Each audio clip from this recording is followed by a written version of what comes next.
Amém, irmãos? Amém. Hoje nós vamos falar sobre a armadura de Deus. Efésios 6, nós vamos continuar de onde nós paramos na semana passada. Efésios 6, verso 10. Nós vamos falar hoje, nós vamos concluir o estudo que nós iniciamos na semana passada sobre a armadura de Deus. A armadura de Deus. Antes disso, eu queria relembrar com os irmãos algumas informações importantes sobre algumas formas como o diabo age no meio do povo de Deus. Nós vimos que o diabo, ele furta a palavra do coração, está em Lucas 8, verso 12, na parábola do semeador. Quando o semeador sai a semear, as aves do céu vêm e roubam a semente, que é a palavra de Deus. Então Satanás quer de todas as formas fazer com que nós desviemos a nossa atenção da palavra de Deus. Ele quer que a palavra de Deus não ache um solo fértil no nosso coração. Ele quer que ouçamos a palavra de Deus desatentos, distraídos, pensando em outros assuntos, a fim de que não possamos ouvir e compreender e então frutificar. Essa é a explicação de Jesus para o bom solo. Ele ouve e depois ele compreende a palavra de Deus. Por isso que é necessário diligência no ouvir da palavra de Deus. A fé vem pelo ouvir da pregação de Jesus Cristo. Ele semeia o joio no meio do trigo. Mateus 13, 24 ao 30, a parábola do joio e do trigo. Satanás, ele implanta falsas amizades na vida dos servos de Deus, justamente porque ele sabe que as más conversações e as más companhias corrompem os bons costumes. Nas palavras de um pastor do passado, existem algumas amizades que não poderão ser mantidas se você quiser ser um cristão verdadeiro. Porque não pode haver comunhão entre luz e trevas. Não pode haver comunhão entre Cristo e Belial. Não pode haver comunhão entre o santuário de Deus e os ídolos. E Satanás, ele ama fazer essa miscigenação, misturar o santo com o profano, porque ele sabe que o santo, quando toca no profano, ele não santifica o profano, mas o profano, ao se misturar com o santo, ele contamina o santo. Isso está escrito de forma bem explícita no livro do profeta Ageu. Então ele semeia o joio no meio do trigo. Terceira ação do maligno, no meio do povo de Deus, ele se opõe ao pregador. É muito difícil pregar a palavra de Deus na presença de Deus, porque existe uma batalha espiritual.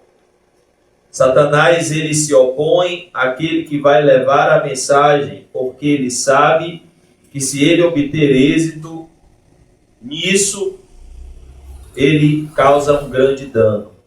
Está em Zacarias 3, versículos 1 aos versículos 5. A Bíblia diz que o sumo sacerdote Josué estava na presença de Deus e Satanás apareceu para se opor ao sumo sacerdote Josué, justamente para o acusar, como se Satanás estivesse querendo dizer: você não é digno de servir a Deus, você é um pecador. E a Bíblia diz que o sumo sacerdote Josué, de fato, estava com vestes sujas.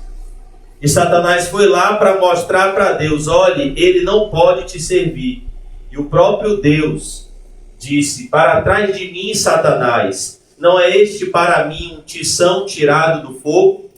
E então Deus dá ordem para que anjos tirem as vestes sujas do sumo sacerdote Josué e coloquem novas vestes no sumo sacerdote Josué, mostrando que é Deus quem santifica, é Deus quem nos purifica, é Deus quem nos justifica.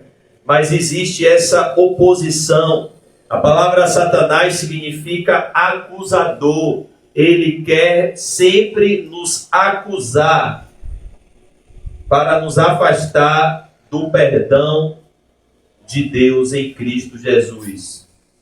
Se tem uma coisa que Satanás tem inveja do povo de Deus, é que o povo de Deus peca, confessa e deixa e é perdoado. Satanás peca, confessa e não é perdoado. Isso faz com que ele tenha grande fúria, sabendo que pouco tempo lhe resta. Se tem alguém que é a exata expressão da inveja, é Satanás. O mal. Ele sentiu inveja de Deus. E é isso que ele sente do povo de Deus, dos filhos de Deus, inveja. Porque ele sabe que os filhos de Deus desfrutam de uma posição que ele já desfrutou e nunca mais desfrutará, a presença amorosa de Deus.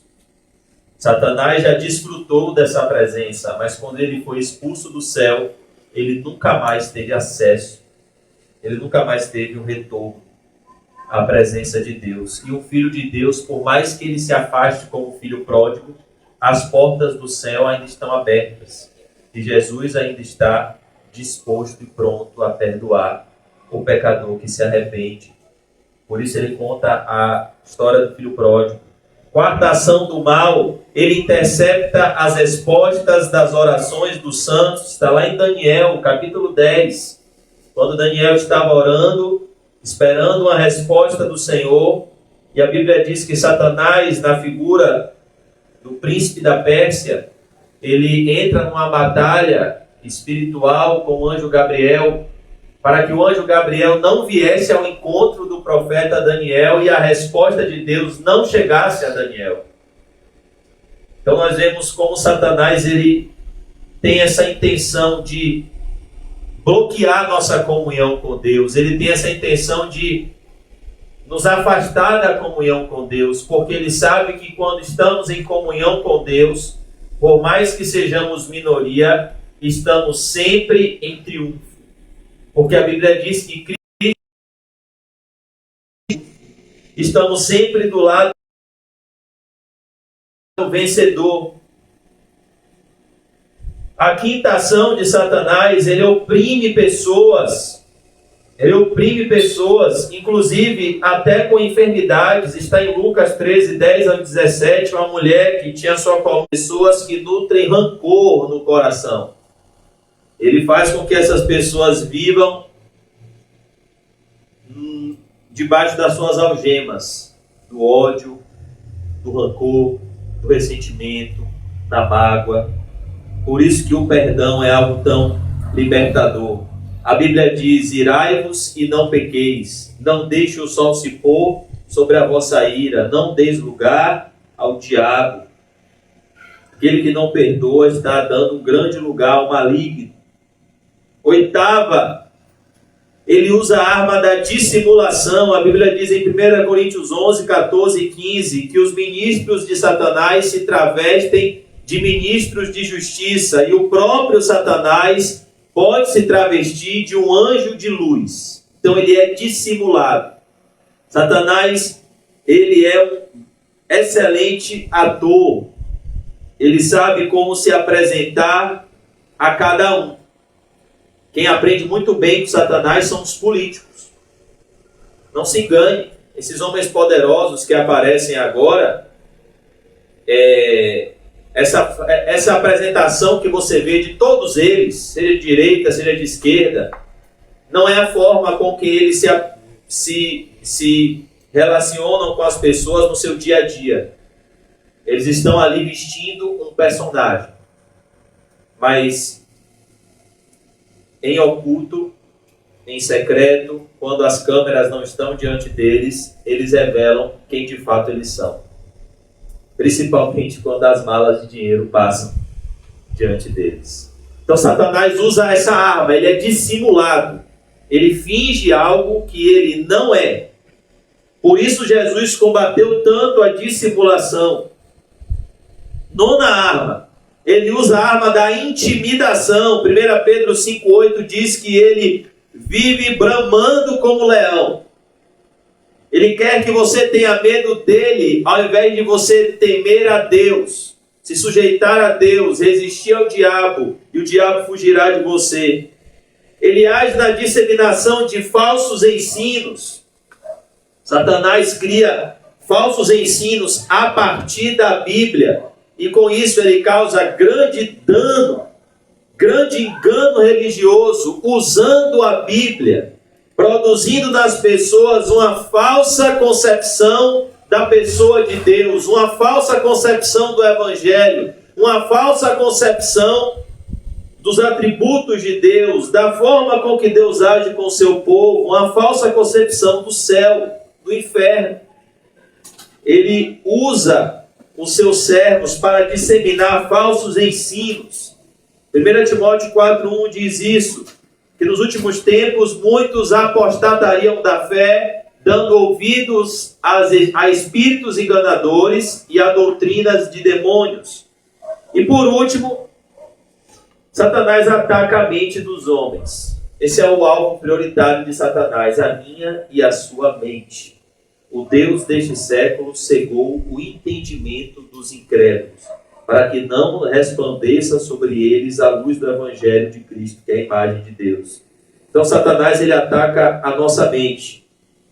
Ele ataca a nossa forma de pensar, que vai influenciar a nossa maneira de agir. Por isso que quando Paulo está falando aqui da armadura de Deus, ele está fazendo uma analogia.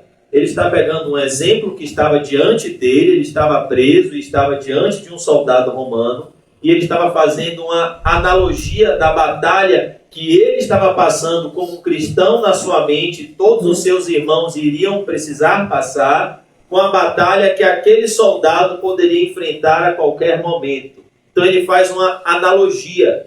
Mas toda essa batalha que o cristão enfrenta aqui é uma batalha que acontece no campo da mente. Então a armadura de Deus, cada peça da armadura de Deus representam a verdade de Deus, a verdade das Escrituras, que você vai se apossar, você vai aplicar na sua vida, nos seus embates diários, em sua mente.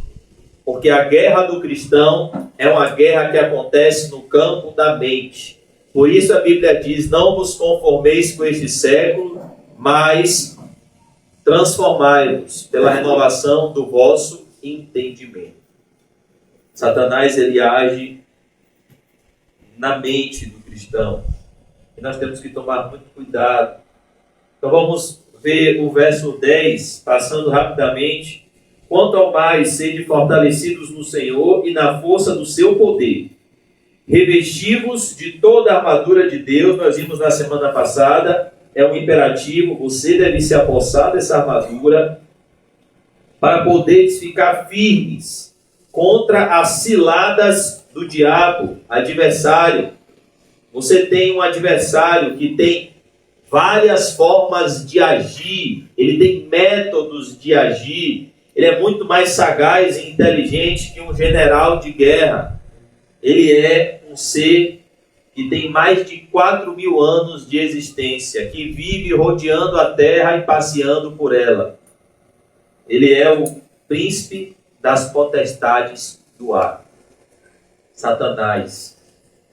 Ele é o espírito que agora opera nos filhos da desobediência. Porque a nossa luta, verso 12, não é contra o sangue e a carne. A nossa luta não está nos nossos relacionamentos interpessoais. Embora a nossa fraqueza humana, às vezes, caia nesse erro. Constantemente, pensar que estamos lutando contra pessoas, quando na verdade estamos lutando contra quem influencia essas pessoas, que são os demônios. A nossa luta não é contra o sangue e a carne. Então isso precisa ser internalizado no nosso coração. Eu não estou lutando contra ser humano nenhum. Eu estou lutando contra hostes espirituais do mal. Cada ser humano deve ser alvo da minha oração, do meu evangelismo, do meu amor.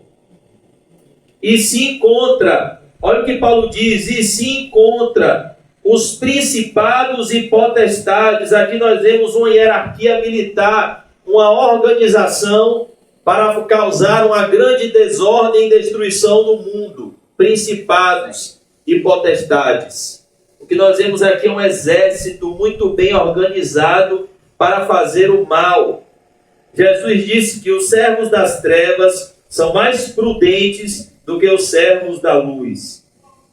Principados e potestades contra os dominadores deste mundo tenebroso. Perceba que esse mundo em que nós vivemos, ele jaz no maligno, ele é tenebroso e existem forças dominadoras que estão por detrás dos valores que regem a nossa sociedade. Existem forças espirituais do mal que dominam. Esses principados e potestades, eles são os dominadores deste mundo tenebroso. Por isso que o mundo não pode ser um lugar onde o cristão deve se sentir confortável e à vontade, porque o mundo pertence ao maligno.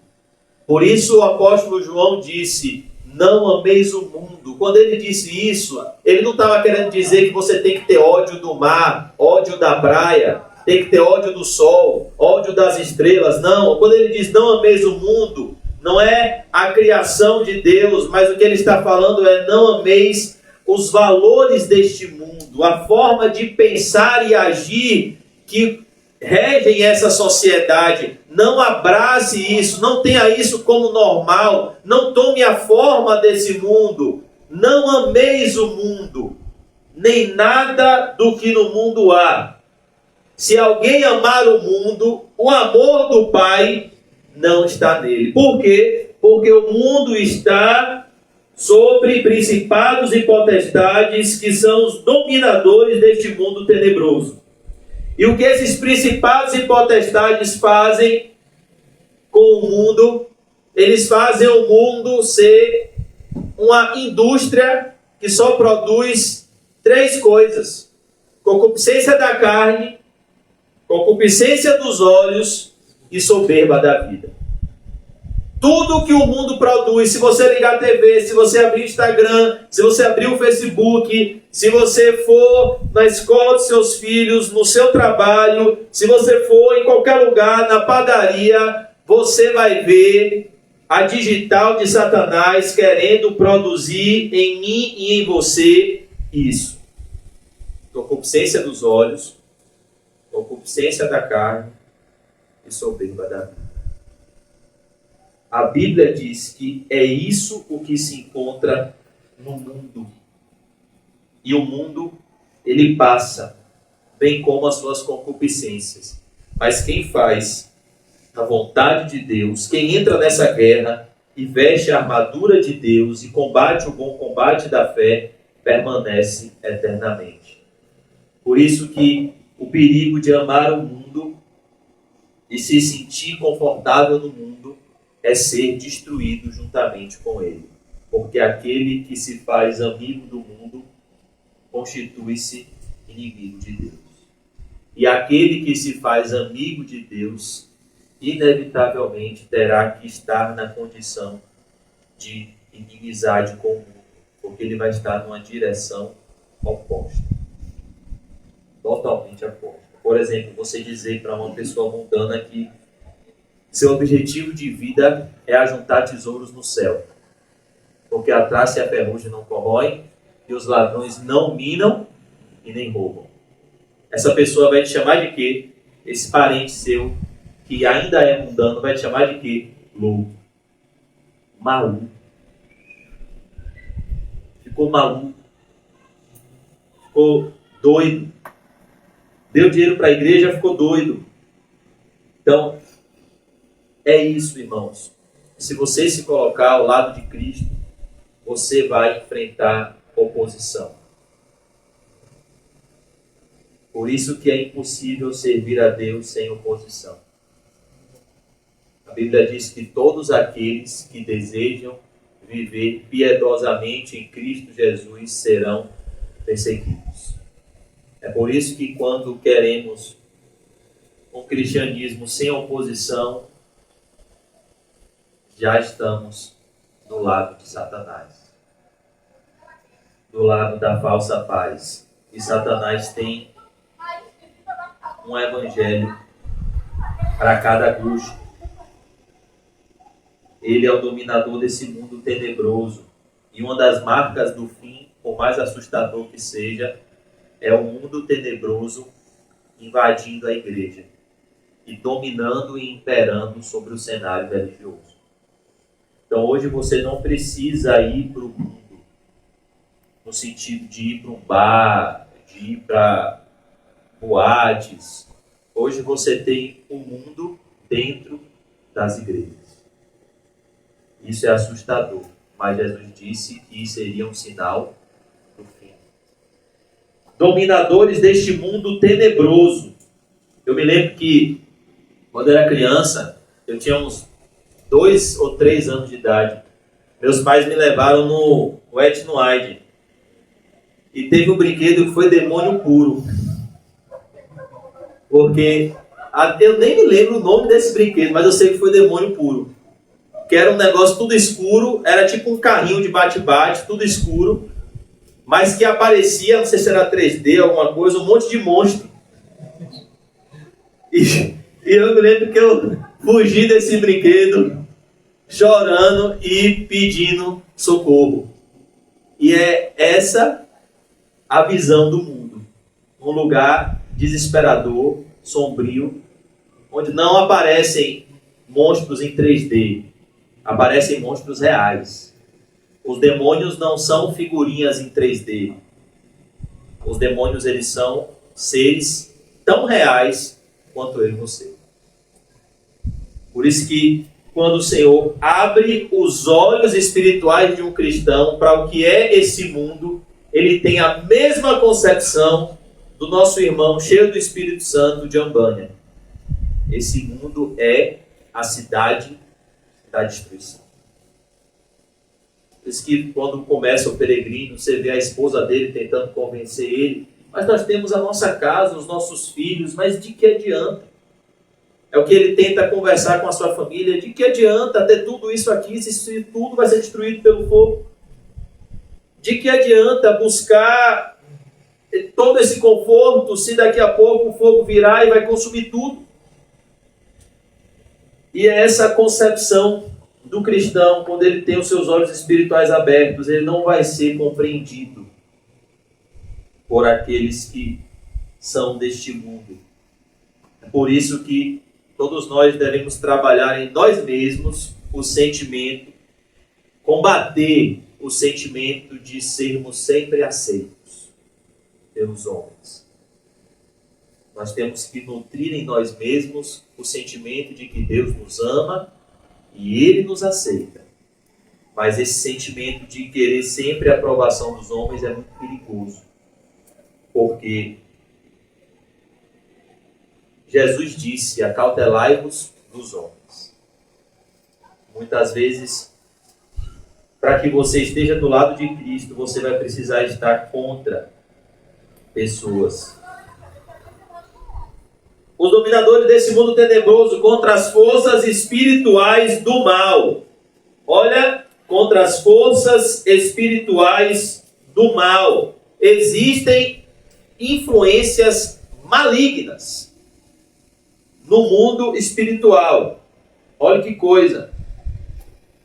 E só que para que fique bem claro, essas forças espirituais do mal não fazem ninguém pecar. Elas podem te induzir à tentação, mas cada um é tentado segundo a sua própria concupiscência.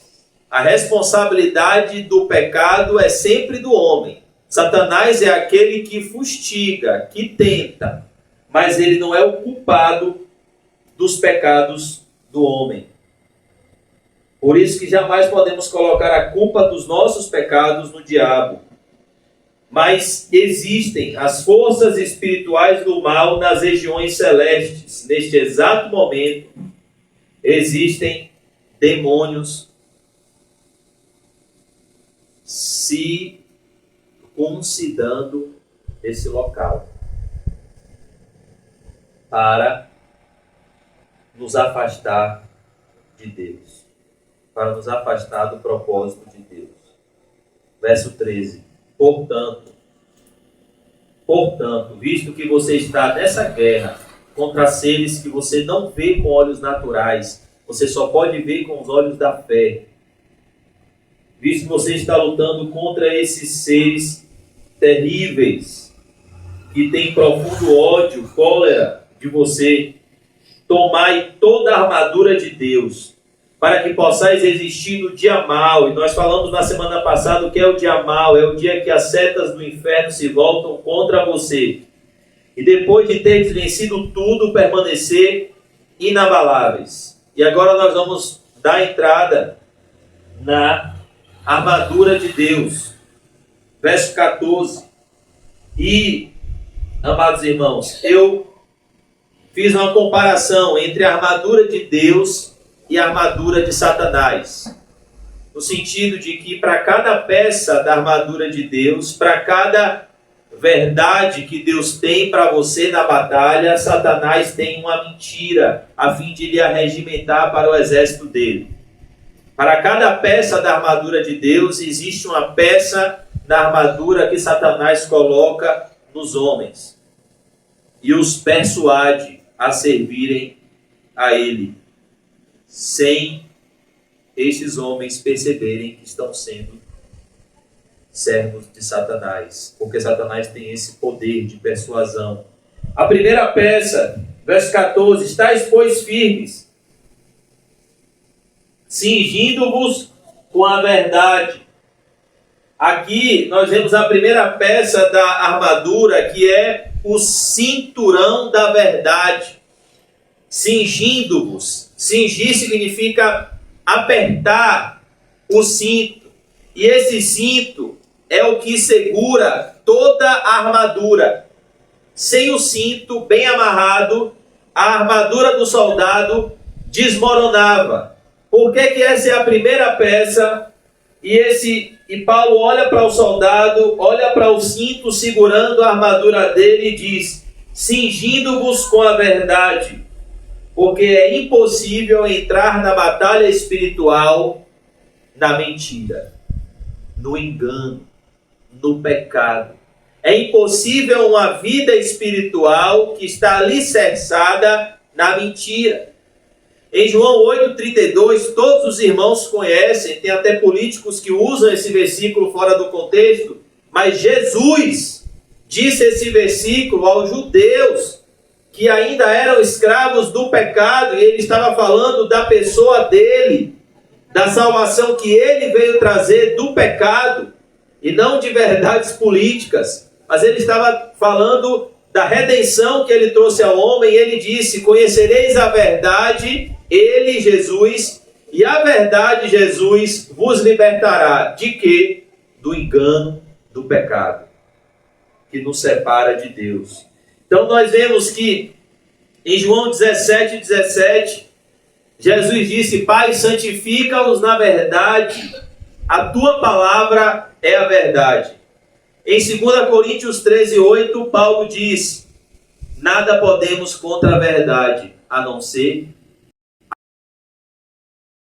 Então é impossível lutar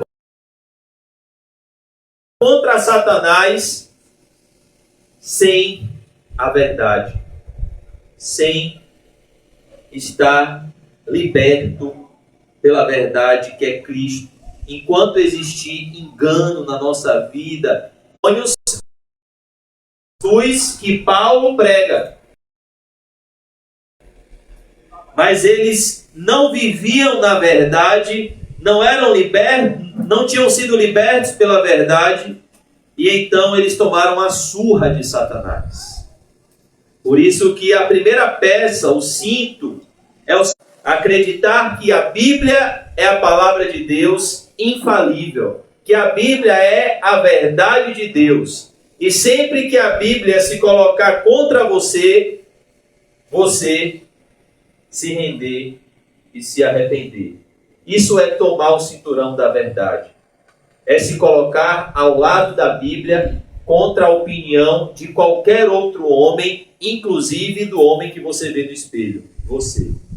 Isso é abraçar o cinturão da verdade. Isso é pegar o cinto e colocar na armadura. Isso é você se preparar para essa guerra, expulsando todo o engano da sua vida, cingindo-vos com a verdade. Jesus disse: eu sou o caminho, a verdade e a vida, e ninguém vem ao Pai a não ser através de mim.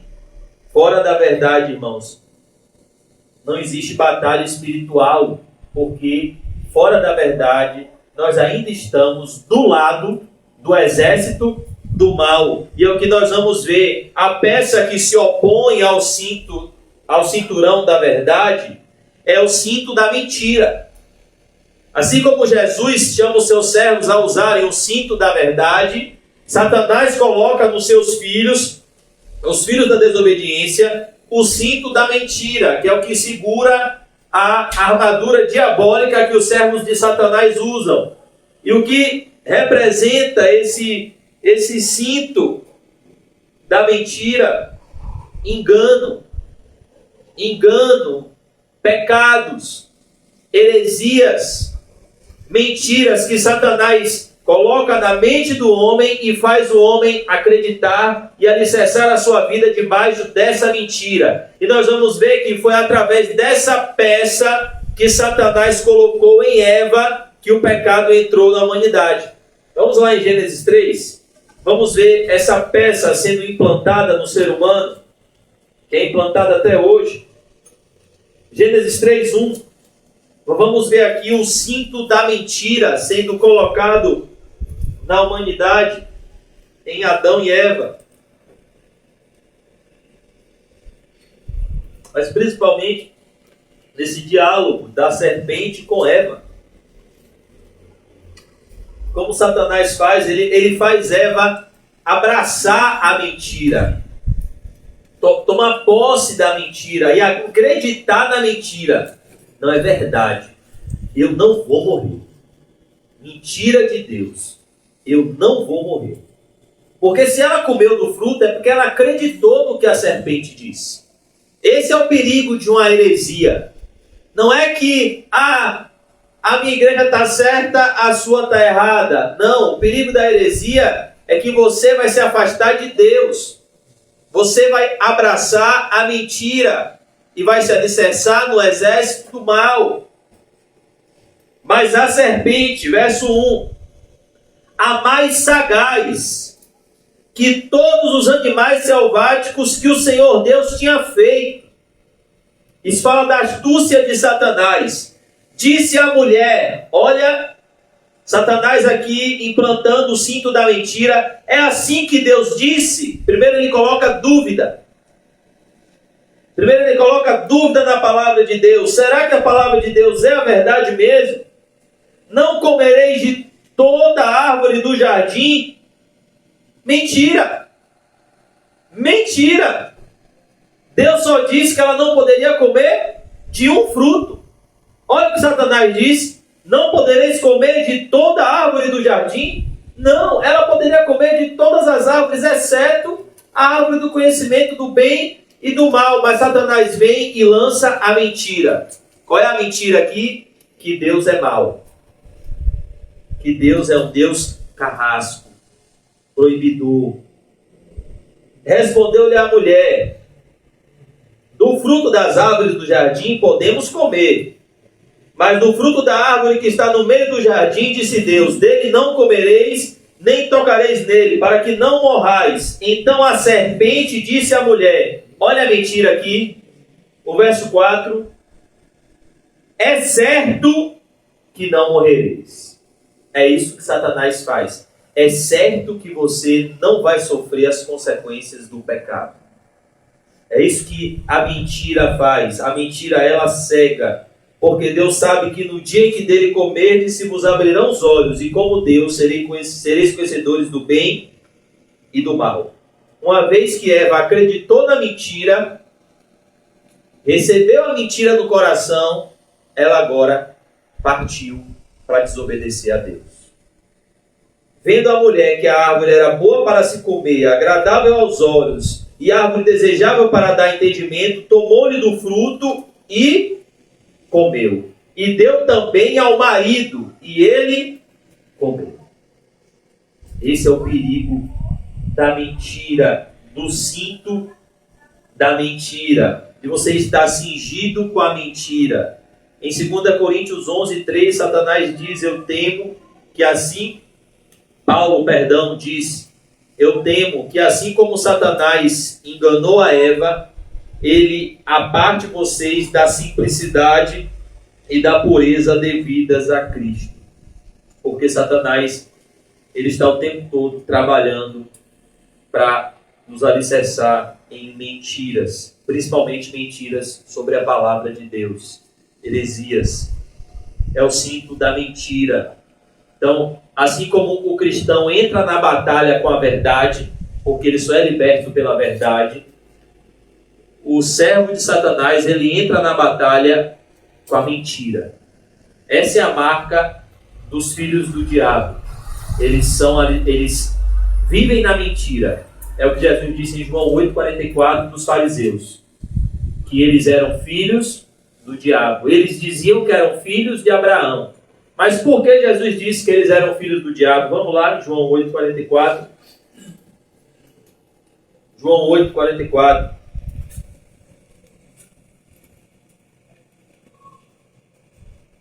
João 8:44. Jesus disse aos líderes religiosos da sua época, aos fariseus, algo assustador, que eles estavam com o cinturão da mentira e pensavam estar no exército de Deus. Vós sois do diabo, Jesus falando, que é vosso pai, e quereis satisfazer-lhe os desejos. Ele foi homicida desde o princípio, quando ele fez lá o que fez com Eva, e jamais se firmou na verdade, porque nele não há verdade. Quando ele profere mentira, fala do que lhe é próprio, porque é mentiroso e pai da mentira. Então, o mal usa essa arma nos seus servos, a mentira. Por isso que quando nos convertemos, Jesus diz, Paulo diz em Efésios 4:25, vamos lá? Efésios 4:25, Paulo diz assim, Efésios capítulo 4, verso 25.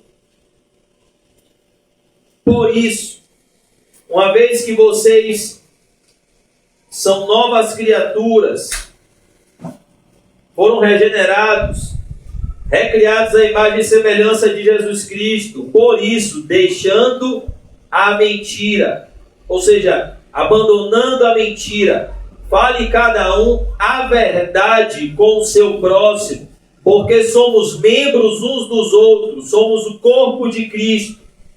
Irai-vos e não pequeis. Verso 26. Não se põe o sol sobre a vossa ira. Verso 27. Nem deis lugar ao diabo. Então perceba como Satanás, ele tem essa arma. Sempre ele tem essa carta na manga. O engano. A mentira. A segunda peça da armadura. Vestindo-vos da couraça da justiça. O que é a couraça da justiça? Era a peça que protegia o peitoral do soldado romano. Como o cristão, ele usa essa peça na batalha espiritual, na sua mente.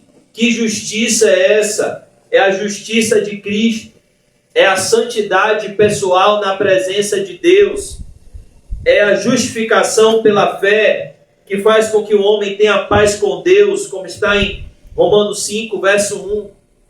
É a justiça que vem unicamente da fé em Cristo. Aquele que jamais conheceu o pecado, Deus o fez pecado por nós, para que nele fôssemos feitos justiça de Deus. Essa é a justiça que o cristão se defende. Quem tentará acusação contra os escolhidos de Deus? É Deus que o justifica. É a justiça que vem de Cristo. O cristão, ele não tem confiança em si mesmo. Ele tem confiança total em Cristo. Mas Satanás tem a couraça da justiça própria. Enquanto Cristo faz com que os homens sejam humildes e confiem na justiça dele, Satanás faz com que os homens se tornem orgulhosos e passem a confiar nos seus próprios méritos e na sua própria justiça. Esse era o exemplo dos fariseus. Quando Jesus chama ele de filhos do diabo, é porque eles confiavam em si mesmos. E eles estavam diante da justiça de Deus a favor deles. E eles estavam pegando em pedras para apedrejá-lo. Por conta da justiça própria. Satanás tem essa peça, ele quer que você confie na sua própria justiça, ele quer que você se engrandeça, ele quer que você se envaideça. Nada é mais perigoso do que o orgulho, sentimento de superioridade em relação aos demais. Não, irmãos, se você não caiu em um pecado que, por exemplo, você está vendo que o seu irmão caiu, é única e exclusivamente pela graça de Deus. E se você se soberbecer, você pode cair no mesmo pecado que ele, ou num pecado pior do que o dele, porque a soberba ela sempre é. Nós temos que tomar muito cuidado com essa confiança na nossa própria justiça. Quando a gente deixa de olhar para o nosso próximo com um olhar de misericórdia, de compaixão. Quando a gente perde o espírito de brandura, que o apóstolo Paulo fala. Nós já aprendemos aqui, todos vocês já sabem, o que significa a palavra exortar, ou no dicionário do irmão Paulo, exaltar.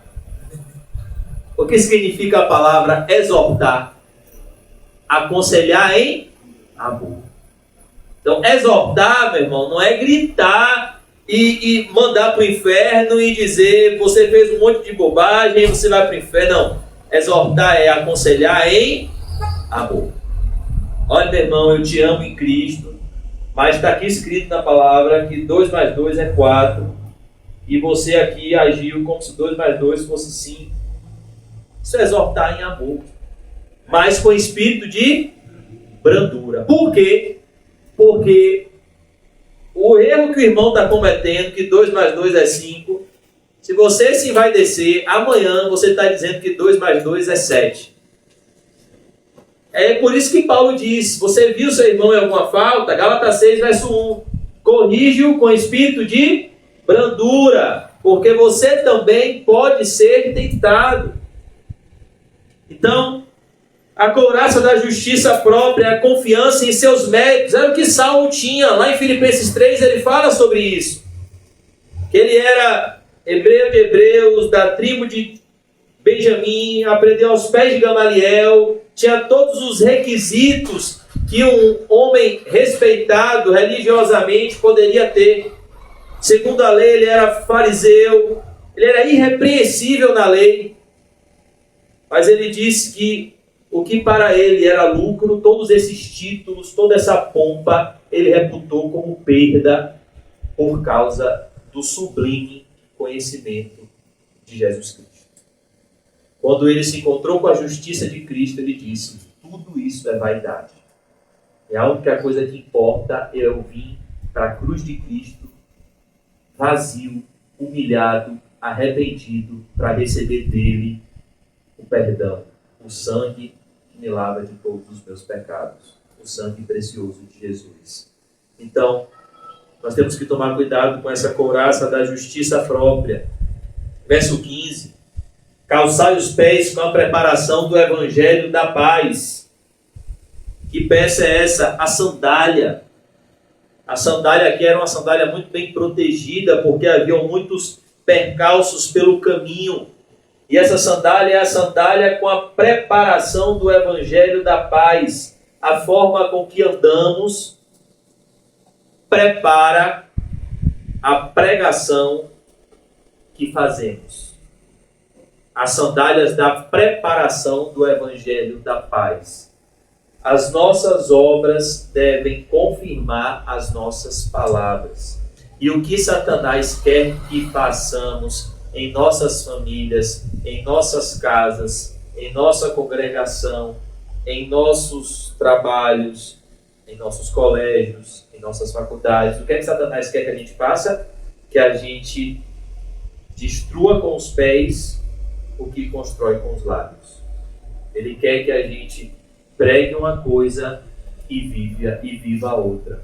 Porque com isso, ele vai encontrar argumentos para destruir as nossas palavras através das nossas ações.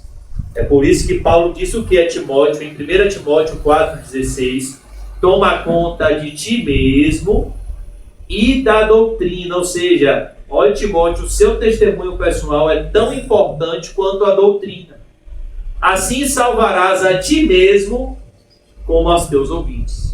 Paulo não disse, olha, Timóteo, pregue o evangelho correto, mas viva da forma que você quiser. Não. Paulo sabia desse desígnio de Satanás. Ele diz, toma conta de você e da doutrina. A doutrina é hiper, ultra, mega importante, mas o seu testemunho também é. Então nós temos que tomar cuidado, calçar os pés com a preparação do Evangelho da paz. É o Evangelho que produz paz. É o Evangelho que nos traz paz. As boas novas do Evangelho de Cristo. Que Cristo salva pecadores por meio do seu sangue na cruz. E nós precisamos ter pés velozes para anunciar o Evangelho. Isso é calçar os pés com a preparação do Evangelho da paz. Quão formosos são os pés dos que anunciam as boas novas. Nós devemos ser ágeis, hábeis na pregação do Evangelho. Por quê? Porque o tempo é curto. Eu não sei quanto tempo nós temos ainda aqui na terra, mas eu sei que é pouco tempo. O tempo é curto, então nós precisamos ter pés velozes para anunciar o Evangelho, porque uma pessoa que morre sem ao menos ter a oportunidade de ouvir o Evangelho, o sangue dela pode estar nas nossas mãos, se essa pessoa estava ao nosso alcance. Por isso que Paulo diz, eu não me envergonho do Evangelho de Cristo, porque ele é o poder de Deus para a salvação de todo aquele que nele crê. É impossível, irmãos, olhar para a vida de Paulo convertido e não se apaixonar por Cristo na vida dele. Porque ele não estava numa cidade como a nossa, onde às vezes você prega o Evangelho e ainda é aplaudido, as pessoas olha que lá, olha lá que legal, um jovem pregando o Evangelho. Não, Paulo diz isso quando ele estava em Roma, uma cidade hostil ao Evangelho, onde ele estava sendo tentado de todas as formas a se envergonhar do Evangelho. E ele disse, eu não me envergonho do Evangelho de Cristo. Isso é amor verdadeiro, irmãos. É o que falta. Amor verdadeiro por Jesus. Calçai os pés com a preparação do Evangelho da paz, mas tem a armadura de Satanás. São as sandálias da preparação do falso Evangelho. Da guerra. Porque enquanto o verdadeiro Evangelho produz paz, o falso Evangelho produz inquietação e perturbação. Imagine você ir para uma igreja, Deus decretou que você vai ser uma pessoa de condição financeira humilde, e você ir para uma igreja e ouvir todo o culto que se você não é rico, você está debaixo de maldição. E a Bíblia diz que Deus fez o rico e o pobre. E Jesus disse: bem-aventurados os pobres, porque vosso é o reino de Deus. Imagine a perturbação que uma pessoa dessa vive. É por isso que uma pessoa dessa faz tudo. E chega um momento que ela entra até em coisas ilícitas para ganhar dinheiro. Porque todos os cultos, ela chega na igreja e o pastor fala: você não é rico, você está em pecado. Tem alguma coisa errada na sua vida. Se você não está prosperando, é porque você está debaixo de maldição de Deus. Isso é um grande engano. Essas são as sandálias da preparação do falso evangelho que Satanás coloca nos seus servos. Satanás tem essas sandálias aqui. Várias pessoas, vários obreiros que estão com essa sandália de Satanás. Eles levam rapidamente o falso evangelho.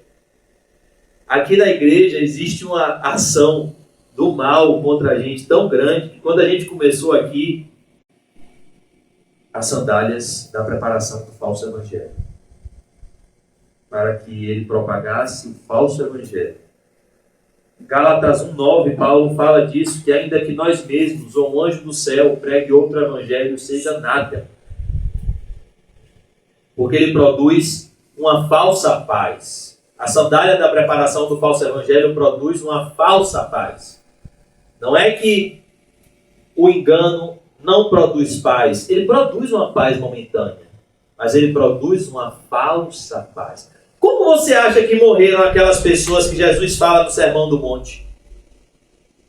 Quando Jesus diz: nem todo aquele que me diz Senhor, Senhor, entrará no reino dos céus, mas somente aquele que faz a vontade do meu Pai que está nos céus. Muitos naquele dia irão de me dizer. Olhe como essas pessoas vão chegar diante de Jesus em aparente paz. Senhor, mas eu não vou para o céu? Não profetizamos nós em teu nome? Em teu nome, Senhor, nós não expulsamos demônios. Em teu nome, Senhor, nós não fizemos muitos milagres. E Jesus dirá explicitamente: apartai-vos de mim, eu nunca vos conheci. Vocês que viveram na prática da iniquidade. O que foi que Satanás produziu nessas pessoas? Falsa conversão, falsa paz, falsa sensação de salvação. Por isso que Jesus usa essa expressão Senhor, Senhor, porque essas pessoas aqui na terra alegavam ter profunda intimidade com Jesus, mas elas estavam debaixo de uma falsa paz. De uma paz falsa. É assustador como Satanás produz esse sentimento de paz circunstancial na cidade da destruição, no mundo em que nós vivemos.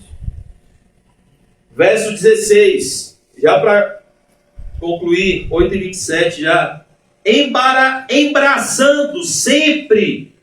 O que significa isso? Embraçando sempre, sem baixar a guarda. O tempo todo você vai precisar, na sua mente, estar usando a fé nas promessas de Deus, a fé na palavra de Deus. Por isso você precisa estar lendo a palavra de Deus, meditando na palavra de Deus. Como poderá o jovem manter pura a sua conduta? Observando de acordo a sua palavra. Lâmpada para os meus pés é a tua palavra e luz para o meu caminho. Então, como é que nós vamos nos proteger dos ataques do maligno? O escudo da fé. Quando o cristão e Esperança estavam no castelo da dúvida, onde mora o gigante desespero, o que foi que tirou eles de lá, daquela situação desesperadora? A chave das promessas da palavra de Deus. Então, embraçando sempre o escudo da fé. A fé é o firme fundamento daquilo que não se vê e a certeza daquilo que se espera. E sem fé é impossível agradar a Deus. É necessário que aquele que se aproxima de Deus creia que Deus existe e é galardoador de todos aqueles que o buscam. E tudo que não provém da fé é pecado. Embraçando sempre o escudo da fé. Então você precisa estar com seu escudo a postos, com o qual podereis apagar. Como é que você apaga? Pela palavra de Deus. Todos os dardos inflamados do maligno. O que são isso? Pensamentos do inferno. Aqui são setas de fogo. Isso é um dardo inflamado. Não é uma flecha normal que o arqueiro joga. É uma flecha que ele coloca, o arqueiro coloca essa flecha no fogo. Quando essa flecha está pegando fogo, ele atira contra você. Aonde ela toca, ela queima. Então aqui fala de ataques do maligno que queimam. Que aonde chegam, trazem destruição. Pensamentos que não provém de você, pensamentos que provêm do mal. E se você não estiver com a sua fé alimentada, a seta, ela entra. O dardo, ele entra. A ideia é que o dardo vai vir. E você só tem uma arma de defesa, o escudo da fé. Se você não estiver se alimentando da fé, essa seta, ela vai entrar. Esse mau pensamento, ele vai entrar. E quando ele entrar, ele vai queimar. Ele vai destruir a sua comunhão com Deus. É aquele pensamento maligno. Aquele pensamento devasso. Aquele pensamento horrível que vem na sua mente. E que você precisa usar a fé para combater. Para usar a palavra de Deus para combater e dizer, eu não creio nisso, eu não posso pensar nisso, eu não sinto prazer nisso, meu prazer está na palavra de Deus. Lutero tem uma frase muito interessante sobre isso. Ele disse sobre os maus pensamentos, que os passarinhos, eles podem até voar pela minha cabeça, mas eu não posso deixar com que eles façam ninhos. Ou seja, os maus pensamentos, eles vêm, mas é meu dever alimentá-los ou expulsá-los pelo escudo da fé. Nós temos que tomar muito cuidado, porque Satanás está o tempo todo lançando dardos inflamados. Nós precisamos usar o escudo da fé. Verso 17 e no verso 16, para mostrar também a peça da armadura do mal, ainda no verso 16, o que combate o escudo da fé que Satanás dá aos seus servos é o escudo da dúvida. Porque o que é o oposto da fé? A dúvida. Satanás produz nos seus servos o escudo da dúvida para que eles sempre duvidem da palavra de Deus. Para que eles sempre tenham um motivo para não acreditar na palavra de Deus. Nós vemos isso, esse escudo da dúvida em Ananias e Safira. Nós vemos esse escudo da dúvida no jovem rico. Ele produz essa dúvida. Ananias e Safira, Satanás produziu essa dúvida, esse escudo da dúvida que os protegeu da pregação de Pedro, transformá-los. Esse escudo da dúvida os protegeu para o mal. Não, rapaz, não dá nada. Será? Vamos dar tudo? Porque esse desejo veio através de um sentimento de inveja de Barnabé, que fez algo para a glória de Deus, mas eles quiseram fazer para a sua própria glória. Então eles não deram tudo, mas disseram que era tudo, porque a dúvida impediu. A mesma coisa o jovem rico. O jovem rico, o escudo da dúvida fez com que ele se protegesse de Jesus a favor das suas riquezas. O escudo da dúvida fez ele se proteger de Jesus a favor das suas riquezas. A Bíblia diz que quando Jesus disse a ele: vai, vende tudo o que tens, dá aos pobres, terás o tesouro no céu, depois vem e me segue. Ou seja, eu e você sem dinheiro, eu não quero nada, você vai pegar, vai dar aos pobres, você vai vir e vai me seguir. O que ele fez? Ele foi embora triste, porque ele era dono de muitas propriedades. Então Satanás, ele produz esse escudo da dúvida. Verso 17, vamos correr para a gente concluir. Tomai também o capacete da salvação e a espada do Espírito, que é a palavra de Deus. A penúltima, o capacete da salvação, uma mente controlada pelo Espírito Santo, uma mente controlada por Deus. Filipenses 4:8 diz: tudo que é verdadeiro, tudo que é puro, tudo que é respeitável, tudo que tem boa fama, virtude, tudo que é puro, santo, seja isso que ocupe o vosso pensamento. É o capacete da salvação. É a paz de Deus que excede todo entendimento, que guarda o nosso coração e a nossa mente em Cristo Jesus. O capacete da salvação também nos dá a certeza da salvação. É o que protege uma das partes mais frágeis do nosso corpo, que é a nossa cabeça, é o capacete. Um cristão sem a convicção da salvação é um cristão inútil. Como é que eu vou entregar minha vida por amor a Cristo se eu não estou salvo? Como é que eu vou fazer lá como dinheiro? Como é que eu vou para a selva do Equador?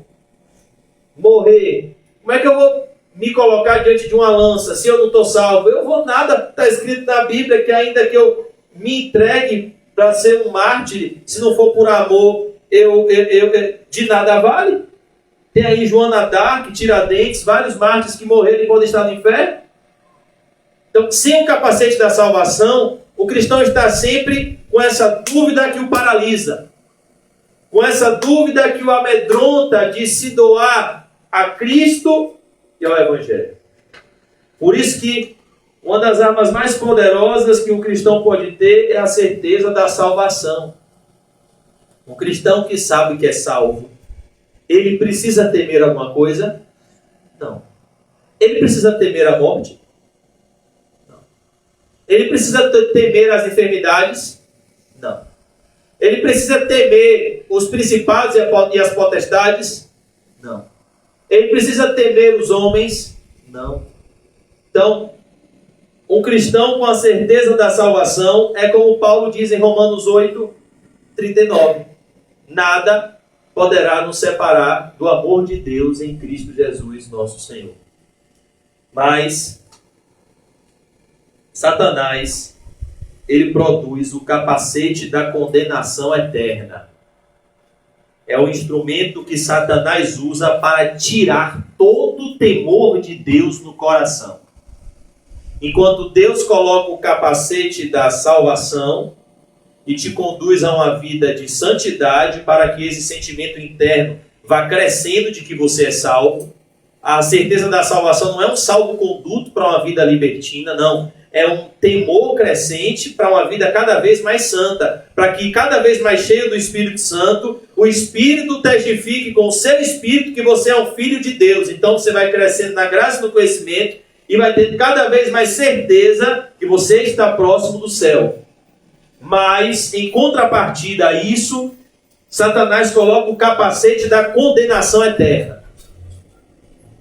Ele tira todo o temor de Deus no coração.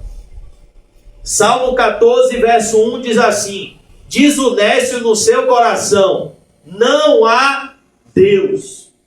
Então agora, meu irmão, tirou o freio, posso fazer o que eu quiser. É o que acontece com o povo lá no bezerro de ouro. O povo perdeu o freio. É o que acontece com o povo lá em Ezequiel, capítulo 8, dentro do templo. as pessoas diziam, inclusive os sacerdotes, Deus não está nos vendo. É esse o capacete da condenação eterna, o que aconteceu com o povo na época de Jeremias. Templo do Senhor, templo do Senhor, templo do Senhor é este. Jeremias vai para a porta do templo e diz: por que vocês estão dizendo isso? Se vocês vêm para a porta, vêm para o templo para se sentirem salvos, para voltarem para praticar maiores abominações, e vocês acham que Deus não está vendo isso? Então, esse capacete Satanás, ele implanta, e esse capacete é perigoso. É o capacete da condenação eterna. Por isso que a Bíblia diz que o temor a Deus é o princípio de toda a sabedoria.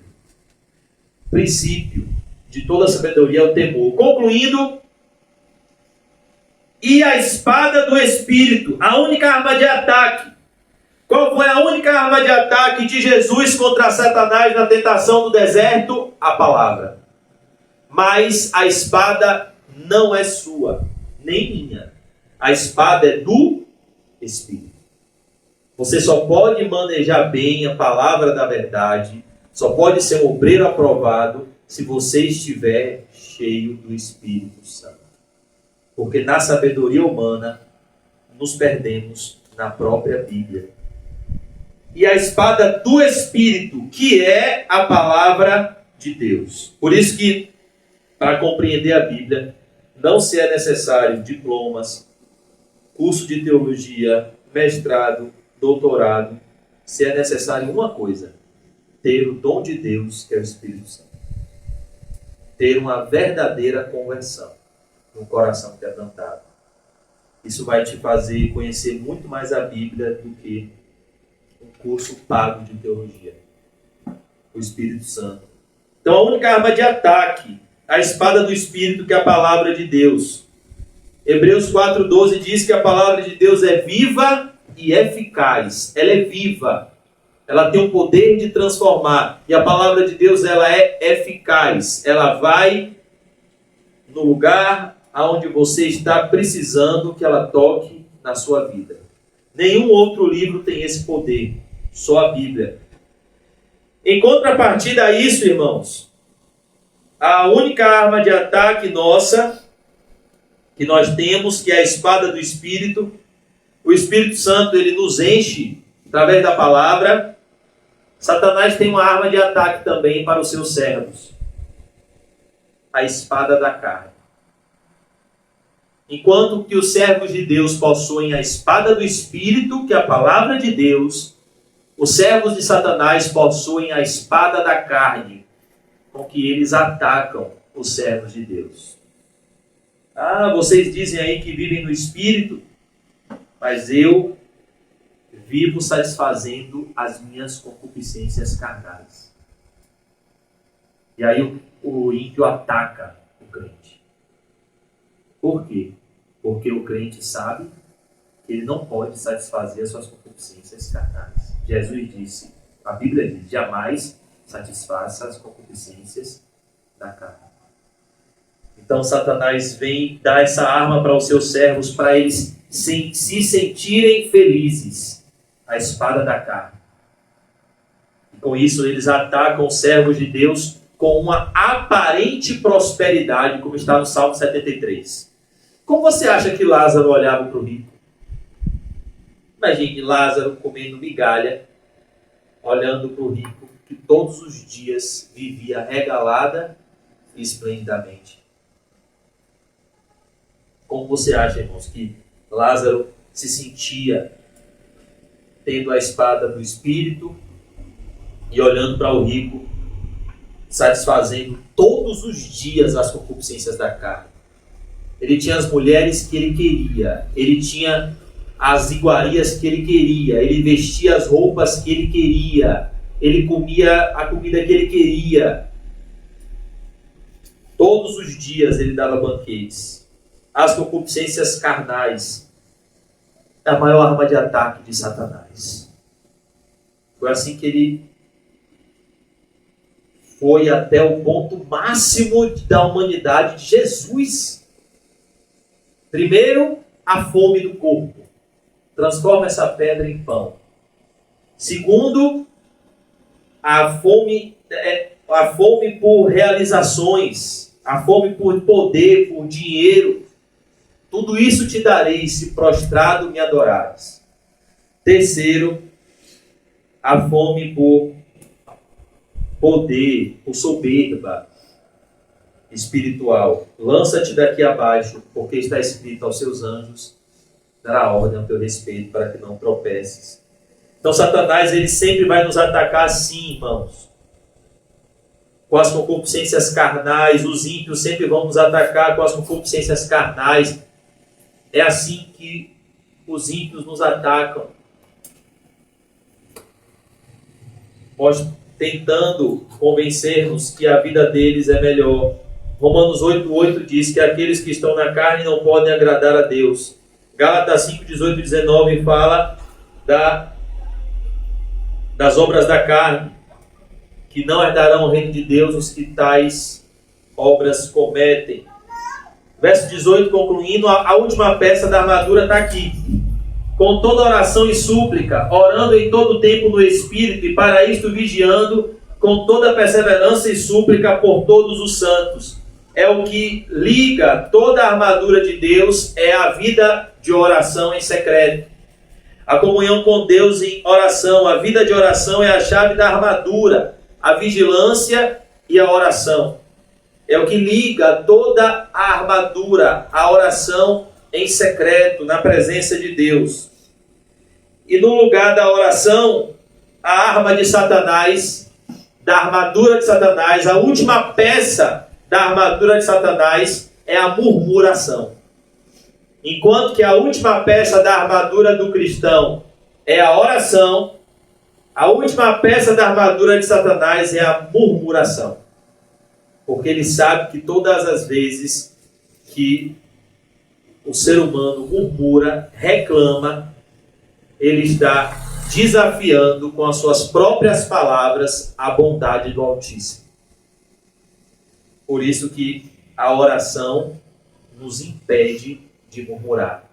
E a murmuração nos impede de orar.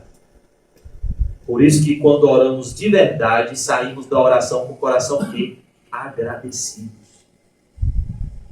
Agradecidos. E quando murmuramos, nós sentimos que Deus está longe. Nem conseguimos orar. Só conseguimos orar quando nos aproximamos de Deus pedindo o quê? Perdão. Da mesma forma que Jó, eu falei bobagem, Senhor. Me perdoe. Que o Senhor nos conceda um coração cheio de gratidão e desejoso por uma vida verdadeira de oração, para que Ele nos encha do Espírito Santo e nos revista das suas armaduras contra as hostes espirituais do mal. Em nome de Jesus, irmãos, vamos orar. Senhor Deus, nós te agradecemos, Senhor, por essa noite. Pedimos, Pai, que o Senhor nos revista com as tuas armaduras, Senhor. E nos livre das astutas ciladas do maligno, Senhor. Oh Deus, não permita que Satanás coloque as suas peças em nós, mas que pelo Teu Espírito Santo possamos nos revestir de toda a Tua armadura, para que possamos estar firmes contra as astutas ciladas do diabo, Senhor. Em nome de Jesus, Senhor. Nos livra do engano, nos livra do ódio, da amargura, Senhor. E nos ajude a andar como Cristo andou. Como diz a Tua palavra, aquele que diz estar em Cristo, este deve andar como Ele andou, Senhor. Oramos, Senhor, por um avivamento em nossa congregação. Assim como o Senhor trouxe vida ao vale de ossos secos, traz vida espiritual ao Teu povo, Senhor. Traz desejo por Te conhecer, por Te adorar, por ler a Tua palavra. Desejo, Senhor, pela Tua presença. Assim como a corça anseia por corrente de águas, que o nosso coração esteja desejoso pela Tua presença, Senhor. Em nome de Jesus, amém. Graças a Deus. Amém. Nós celebramos o movimento santo.